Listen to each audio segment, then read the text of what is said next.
TMDLs and some of the nutrient studies and activities that are going on with DEQ, and little reference about wetlands assimilation and how that can help with nutrients as well.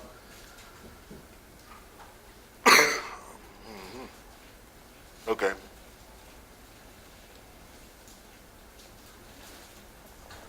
So there has been one case in which I know of that EPA has developed criteria for a state, and it didn't work out too well. There was some lawsuits involved, and I think EPA ended up stepping back from that and because the state had already started working on their own nutrient criteria, so they pulled back from that and continued to let the state work on their nutrient criteria themselves. And some states have narrative criteria, which Louisiana does. That can be a bit complex and variable, and the interpretation of those narrative criteria, narrative versus a numerical number there. Some states consider the assessment of biological parameters, could be chlorophyll A or other biological components as well. And it can also be a bit complex. It's not a one-size-fits-all sort of thing.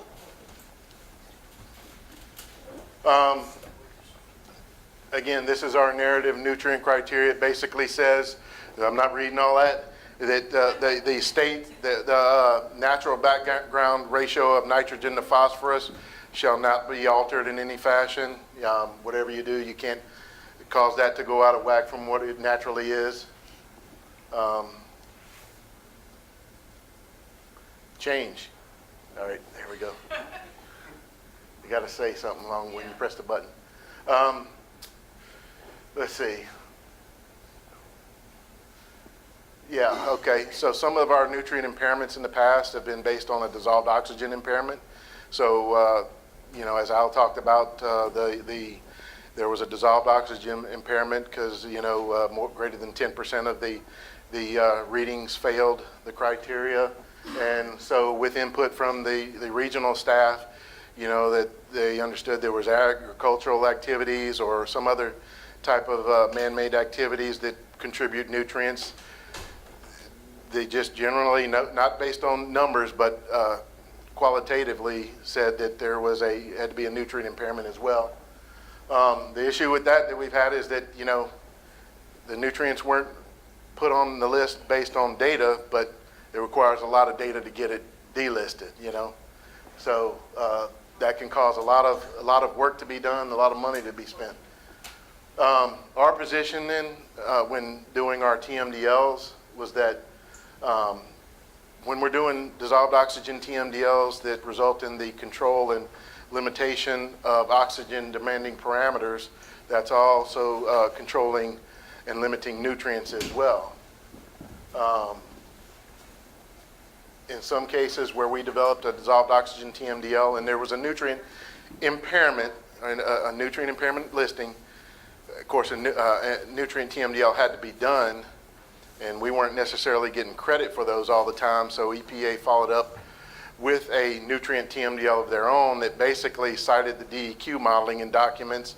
Didn't do a whole lot of new work, but basically cited the reductions that we had put in our report and come up with some allocations for nutrients based on that, and so they could get credit for doing a nutrient TMDL. It was basically a kind of a means to an end, and there was a lot of new work done, and can't really knock anybody for that because we were under consent decree and things had to be done quickly, and didn't have a lot of extra money and time to get them done. So some of our TMDLs, particularly in the Lake Pontchartrain Basin, we were looking to revise the criteria in this area, so we didn't know exactly where the criteria were going to be revised when we developed the TMDLs. So we used a phased TMDL approach. There was also a nutrient impairment, and at the time, we were kind of under a crunch and didn't have as many staff as we used to have. So kind of a verbal agreement between us and EPA is that instead of having to develop the nutrient TMDLs, a way to address the nutrient listing was that we required nutrient monitoring for the permitted facilities in those watersheds. And so water permits has, we did this all in coordinating with water permits, and they have since taken that to, and correct me if I'm wrong, but do the same sort of reporting requirements, not a sample and get a reading, but trying to meet a limit, but just a reporting requirement for all majors and significant minors around the state. So, and I think usually, I'm not sure of the frequency, but I think it was but annually, I think. It's for POTWs or any sanitary treatment facility, it's quarterly. Quarterly? Yeah, Okay. It's less frequent for industrial. Okay. So that's something that, is relatively new and for the agency. We have done a couple of studies for nutrients. One of them was, again, it was aimed at maybe coming up with some nutrient criteria at some point, but we did some study on natural background nutrient concentrations, and those were just unrealistic. That was based on reference streams, like you heard them talk about before, which is least impacted streams. And then we decided to go, let's look at, see at what point, what concentration of nutrients does it take to start causing an impairment or something that would start to harm aquatic life. And we called it that our nutrient threshold or nutrient gradient study. So basically they looked at all, instead of using reference streams or least impacted streams, they started looking at streams that had some sources of loading and some degree of impairment, varying degrees of impairment, and seeing the different levels of nutrients for different types of streams and see at what point does it start to be a problem.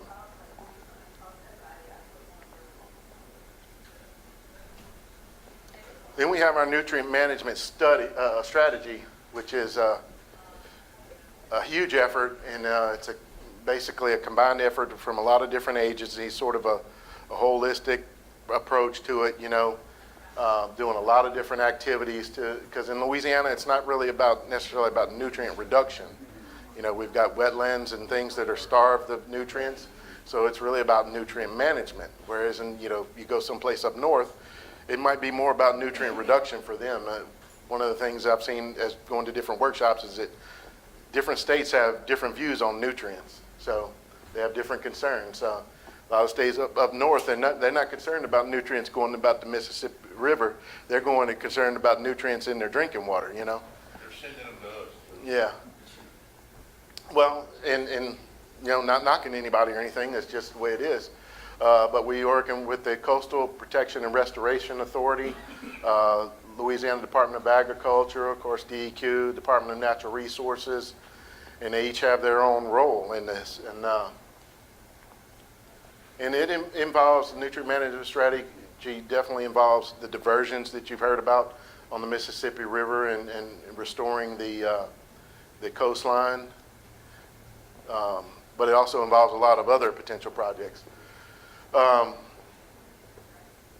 Again, nutrient management is really the issue in Louisiana. Employs methods of pollution control and nutrient capture. Could include incentives as well. Water quality trading may be a part of the nutrient strategy, It's really open to anything. And then, of course, our participation in the different groups is such as the Hypoxia Task Force, the Gulf of Mexico Alliance, and then guidance from those agencies and Environmental Protection Agency.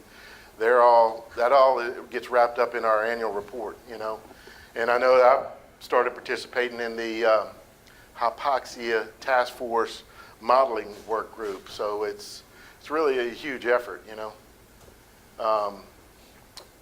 The 10 strategic components of the nutrient management strategy are stakeholder engagement, which that was all in the beginning.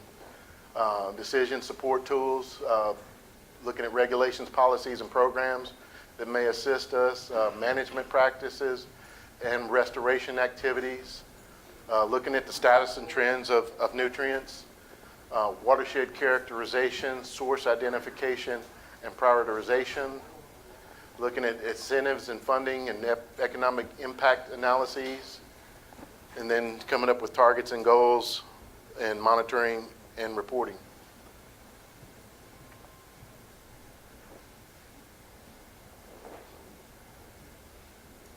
forgot to go click.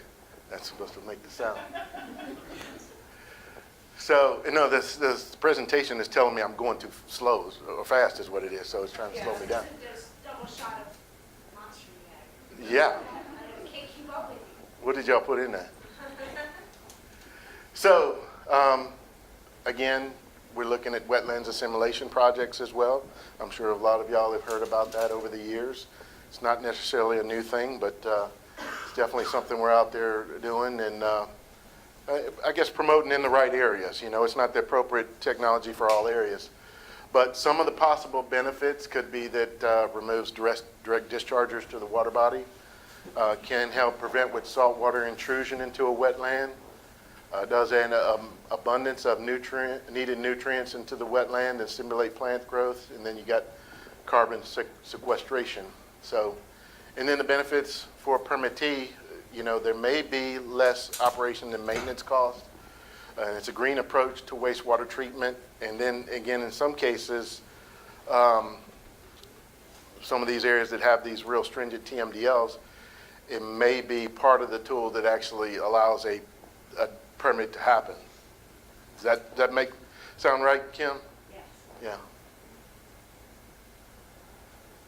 So again, some of the requirements, you got to have a feasibility and baseline study.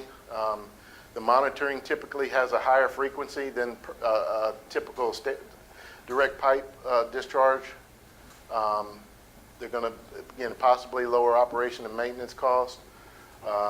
Green approach, maybe remove direct dischargers. Of course, the removal of nutrients is a big item, and I guess too, it can also improve wetland health possibly. One of the things that have to be monitored as well is flora and fauna, plant growth, right? So, got through kind of quickly, but are there any questions? And if one of the questions is, where was that picture taken? That was at the Dallas World Aquarium. That was my question. I was going to guess Disney, but okay. It's an awesome aquarium. Was it worth it? It was absolutely. We spent a good 7 hours in there. It's about 3 levels to it. I wouldn't notice it from outside. I think part of it's underground. Because on that hypoxia that y'all are studying, what kind of modeling are y'all using? Like I said, I'm just participating in the work group. It's like a quarterly or semi-annually call at this point. You're predicting it, you know, the dead zone's going to be a bit larger than the blue. I think it's more, I don't know about the model of the Gulf that they have, but I think one of the things they've looked at is what models are people using in various streams, inland streams, you know, and what tools did they have. So it's really in the early stages of it. So I don't think what Chuck's talking about is the group that does the modeling that you're talking about.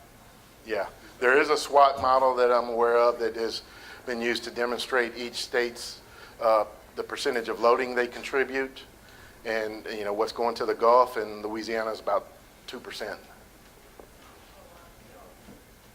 Because pretty much everything in Louisiana is levied off. You know, all the major sources. I mean, the big plants and things like that. You know, those are the ones that typically have the funding to do what they need to do to treat the best.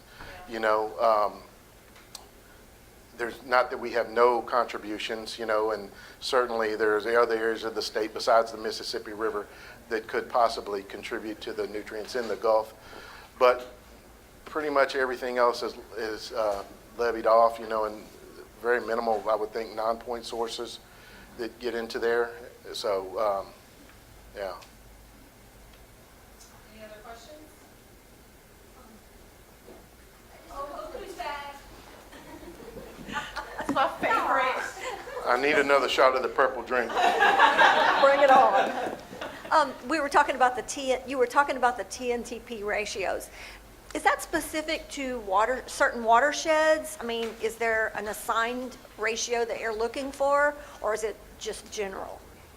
You know, Well, below 6 we know is wastewater, higher than 6 is more Yeah. natural. Okay. That's a good question, and the criteria is a general narrative criteria, and it would be specific to a particular watershed, you know. I would not expect that to be the same for each watershed. What those values are, I don't think is, to my knowledge, has ever been really defined, you know. So you're just that in would a be a data huge study. gathering stage? Huh? You're just like data gathering? Because you asked some of these permittees to submit that data quarterly. Well, the purpose of, you know, in the TMDLs, and again, with our agreement with EPA, was doing the nutrient reporting would start to get us some data over time to see if they're really contributing something or not, you know? My other question is, I'm ignorant. Carbon sequestration. We all know that wetlands are a sink. You know, they take the carbon out of the air. At some point, don't they also put it back when they decompose? Well, one thing I forgot to say at the beginning of my presentations is that I really don't have any problem saying I don't know. Oh, okay, because I don't know either. I was just But wondering I how will that went give into a you, I permit. can look into it when I get back. Okay, I was just wondering if that went into a permit. Is that something that we could sell to other people because we have a giant assimilation plant? You know, I'm always looking for money. Yeah, I think Okay. we're, for the most part, open to anything that is a positive thing, you know, and would work, I think you know. carbon sequestration has, like, with wetlands assimilation, I think carbon sequestration has been used for air trading. Yes. So, but it's not something that we really looked at for water yet. I did pull a lot of this information off our website too, so. Because you take it. Let's do more questions for Chuck. Let's do more, yeah. Let's do more Bring 'em questions. Come on, bring them on. on. Again, I don't know. Are those your kids, Chuck? I don't know. What did Oliver North say? I don't recall. These were just some strangers there that I took pictures of, you know. They're cute. Can you tell they're mine? Yes. Especially this one. Look at that face. I think it was mostly this one. Yeah, on the serious side. But that face right there, that looks like Chuck But when I Jr. was that age, they couldn't make me eat, and I was like her. Yeah. And then you discovered food. Yeah, and my parents said, damn. Any other questions? Okay, you have another presentation, right? I don't know. Yeah, I don't know. I don't recall. That's what we told you to say. Oh, okay. I don't recall. Okay, you ready? So, talking about a few of the other studies we have in the issues, the reason why we're having some of these studies. We're going to look at dissolved oxygen criteria and some of our minerals criteria and related studies, as well as some turbidity criteria and related studies. So again, this is where this map comes into play. This just shows all the subsegments with the little bluish lines around there, the 500 or so subsegments we have, and then the ecoregions are the larger black lines. I think there's, 12 of them or so. So those become very important because an ecoregion is basically a place that is ecologic. All the streams are ecologically similar, and you would expect them to have the same characteristics and react the same way to the loading and restoration as well. So a little closer up of the area that this region here, southeast Louisiana, again, you have the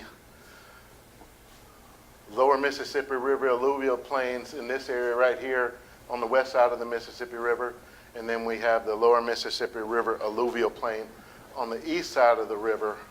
And looking at some of these Pontchartrain Basin and St. Tammany Parish area waterways, you know, Chifuncta and Bogafly actually cross 4 different ecoregions, which makes them quite interesting because you have the terrace uplands with a lot of slope, and then you have the south central plains and flatwoods in this area here, and then you get the area where there's minimal slope and everything just kind of gets flat and they're wide, and lower Mississippi River alluvial plains, and then you've got part of the coastal deltaic marsh, which is also along here.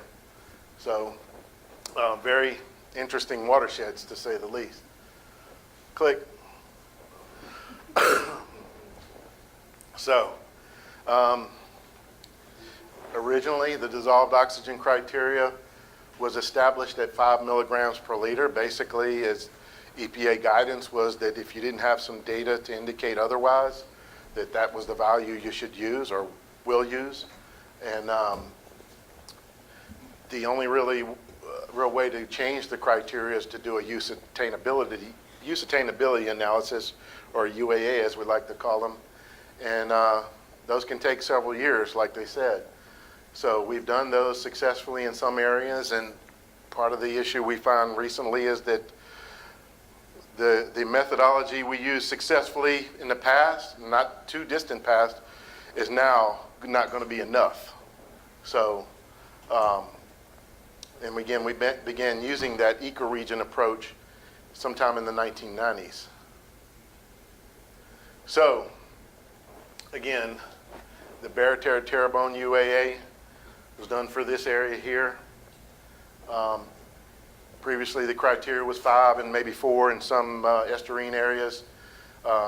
With the UAA, we successfully reevaluated and updated the criteria to 2.3.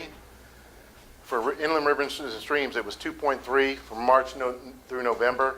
And probably, personally, I think the most significant part of that is the months. Instead of being a 6-month season, now it's 9 months for the summer and only 3 months for the winter, the 3 coldest months. And then lakes, we changed it to 3.3 and 5 milligrams per liter. That was approved around May 9th of 2008 by EPA, and it was promulgated into state regulations in March of 2009. So now, we did that on the west side of the river. We still have the LMRAP, we like to call it, Lower Mississippi River Alluvial Plain. It's easier to say. We still had that on the east side of the river. I think originally we wanted to do all at once, but just with different constraints and everything, we settled with the area on the west side of the river. So we shifted to the east side of the river, and the general intent there was to show that those water bodies were similar to the water bodies on the west side. And when we did all this, we collected a lot of data, of course, at these reference streams, but we also did a lot of fish shocking and collecting fish data. And I think we got some fish data from Department of Wildlife and Fisheries as well. And so looking at the water quality data, you know, coming up with the numbers there and showing that there was viable and productive fish populations and a good variation of species, you know, that was the purpose of the project. We were able to revise those criteria. So the idea was to show it should be the same thing on the east side of the Mississippi River. And so technically, you know, EPA has approved that, and it's become part of state regulations at this point. 2.3 and the 5. There has been an issue that has been raised that's kind of thrown some uncertainty into it, though, a little step that somebody forgot to take, and so it's kind of somewhat on hold. Somebody with the EPA, not us. Yeah. So we're trying to figure out where that's going to go at this point. We haven't stopped what we're doing as far as, you know, the TMDLs we're revising. We're still continuing to work on those, but we're going to hold up getting them finalized and approved until this is figured out. So the one that's not approved or that's on hold is the LMRAP East? Yeah, Yeah. yeah. It's been approved, it just doesn't. It's approved and it's part of our regs, but So what do you do when EPA, the permit holder comes in and says, I need a new permit? there was lack of some federal consultation that didn't happen. And so I'll just leave it at that for now. So it's kind of on hold. But it's our reg now, so.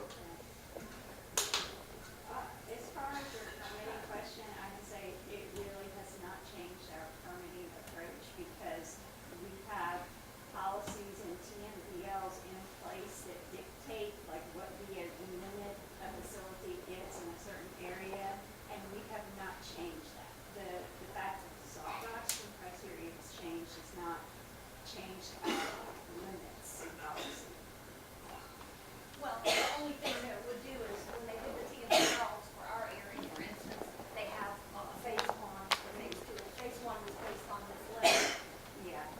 We're still in phase one. So it's, when we did the TMDLs, we had an idea of what the number was going to be because the work that was done on the west side, we just didn't know exactly where those lines were going to occur because, again, it crossed 4 ecoregions in some cases, so that required us to adjust our subsegment lines. And so now, instead of like 4 subsegments for the Chifuncta and Boga flyers, like 6 or 7, you know? We did that so that we could put different criteria for each section of the river. When we did the TMDLs, we did it with the 2.3 in mind as part of phase one. Basically, the TMDL was based on a 5, but we developed the implementation and lined it out so that was based on the 2.3. So in a lot of cases, the only change that's going to occur with the TMDL when we revise them is now we know where the criteria will change, and there may be some changes and reductions in some areas because we didn't know where the lines were going to be when we did them, so we just assumed maybe 2.3 or whatever throughout, you know. So for the lower Chifuncta River, you know, that wasn't a huge length of stream that we did there, so it's probably going to be 2.3 for most of it, which is what we did. So I don't expect it to change a whole lot, you know. It's just, which is why we use the phased approach, you know. So anything else?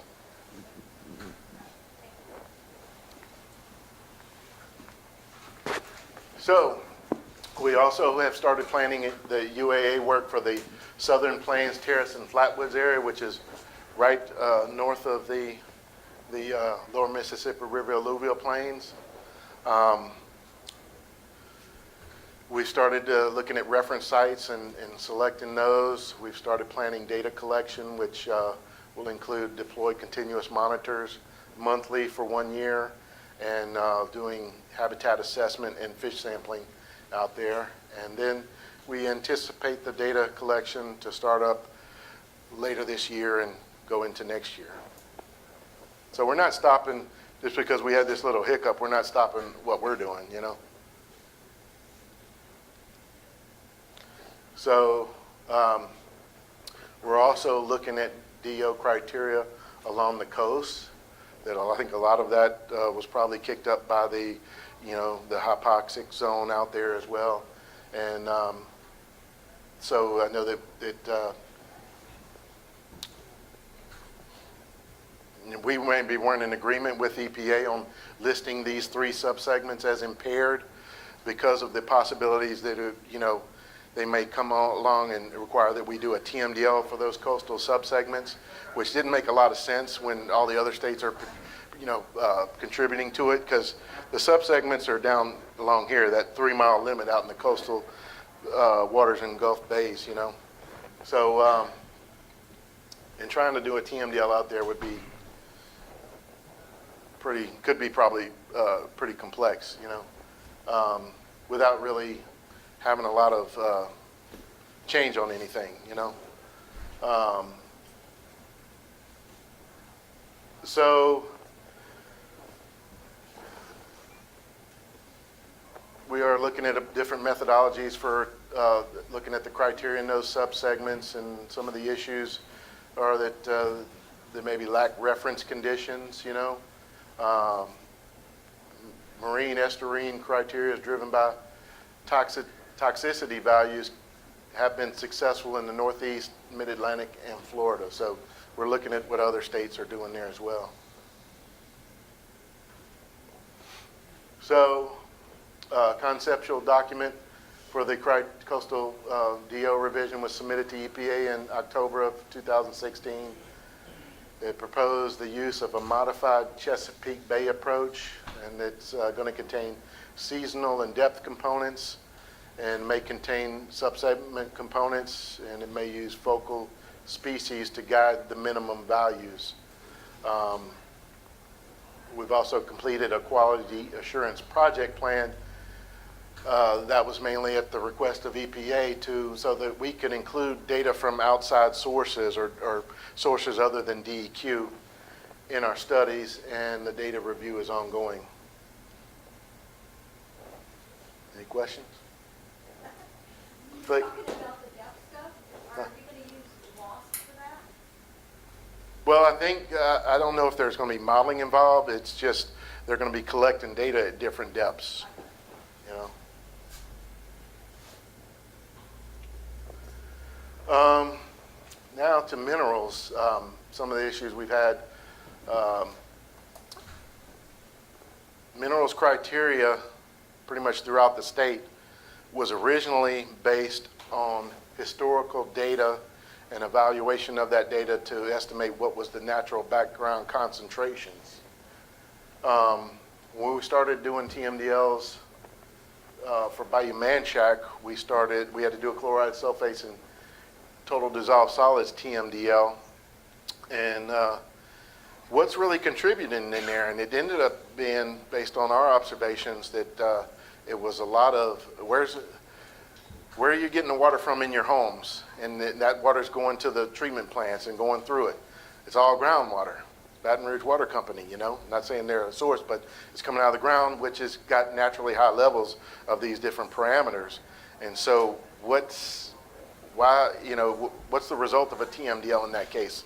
So we basically shut down that TMDL and started looking at reevaluating the criteria at that point. And EPA was in agreement with us. So we started looking at, instead of criteria based on natural background levels, looking at the concentrations that were actually toxic to aquatic life. And there were some studies done up in the northern part of the country, and I think Iowa and somewheres, where they use regression equations based on hardness to come up with values for chlorides and sulfates criteria. And then the TDS is largely a result of chloride, sulfates, and some other ions that are present in the water. So they actually did away with the TDS criteria and just did chlorides and sulfates based on these regression equations. So we kind of looked at that, you know, and their waters are a lot harder than ours, so we couldn't use those same equations. We would have to develop our own because ours are so much softer. But we might use a similar approach, you know. Then we've got one of those beneficial environmental projects that were mentioned earlier being done by Mosaic, where they're doing some toxicity tests for aquatic life. And we were contacted, as Al said, by Arkansas and some of their consultants, where they've done some studies up on the Red River to reevaluate or change the chloride, sulfate, and TDS criteria in that region of the Red River. And now they come to us, they want to do the same thing in the Red River from the state line to Alexandria. And it's not that we're in agreement with it, but we've just shared the information. They're going to be doing it and proposing it. If we agree with it, then maybe we'll propose it forward. But right now it's just there is a company involved that is looking at this because they don't want to send or cause an impairment downstream. That's kind of what started it, is my understanding. So they will use a modeling approach with the LaQual model, and we'll see what they propose.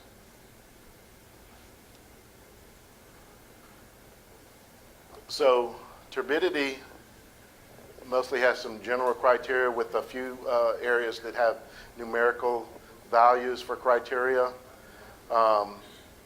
Again, I'm not going to read that for turbidity, but if you can't cause the turbidity to change from what it naturally is, basically. As a guideline, there are several, watersheds or different water body types that have numerical values, that being Red River and some of our large rivers like the Mississippi and Vermilion and Bayou Teche. They have a criteria of 150, if I can say it right, nephthalometric turbidity units, or NTU. Yeah. So I get better throughout the day,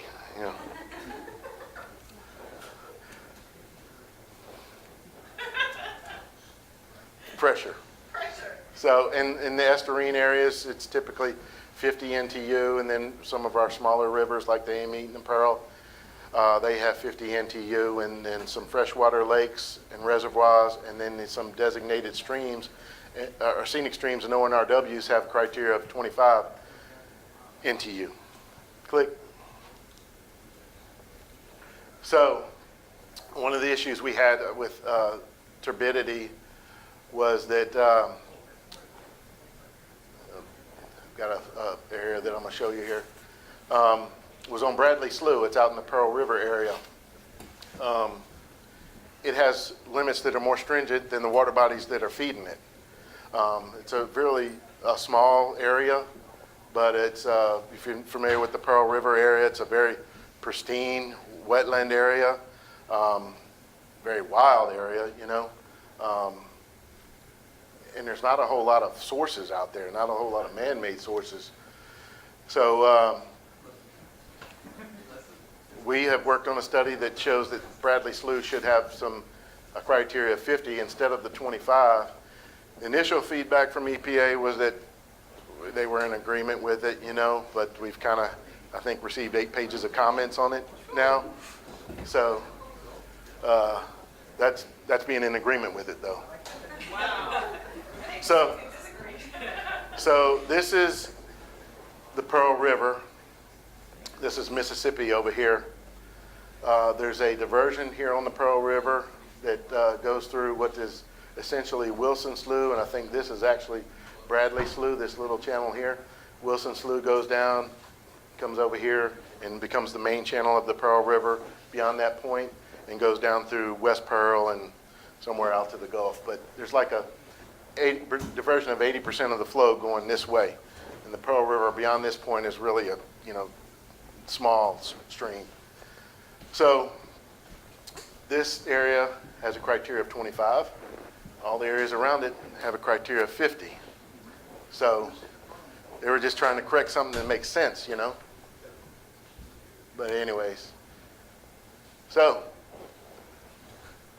how did I do? Oh, that was pretty good. That was pretty darn, look, right? Any questions? Only 1 minute over.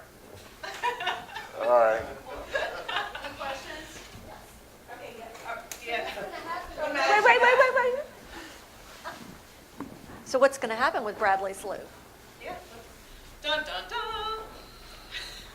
I don't know. So I don't Do know you- what the assessment is. I'm a positive thinker, so I'll say it's going to happen. okay. You're not a But positive thinker. you never know. As I said, you know, what has worked in the past, we've been told that that's not enough now. So I don't know what the 2018 integrated report assessment is for off the top of my head. The criteria is still officially 25, so I'd be willing to bet that Bradley Slough is still considered impaired for turbidity. It'll just sit there, and we won't do anything with it because we don't think the criteria is correct. What if a discharger comes in and wants permit? There won't be a discharger there. you can't hardly get to that spot. That's why we're not too worried about it. Nothing will happen there. You can't hardly get to that spot. When we surveyed the Pearl River, they had a hard time getting down to there. They have bigger fish to fry. Is that good? Yeah? Okay. Or stingrays. Or stingrays, that's right. That's a cool picture. Thank you so very much. You did a good job.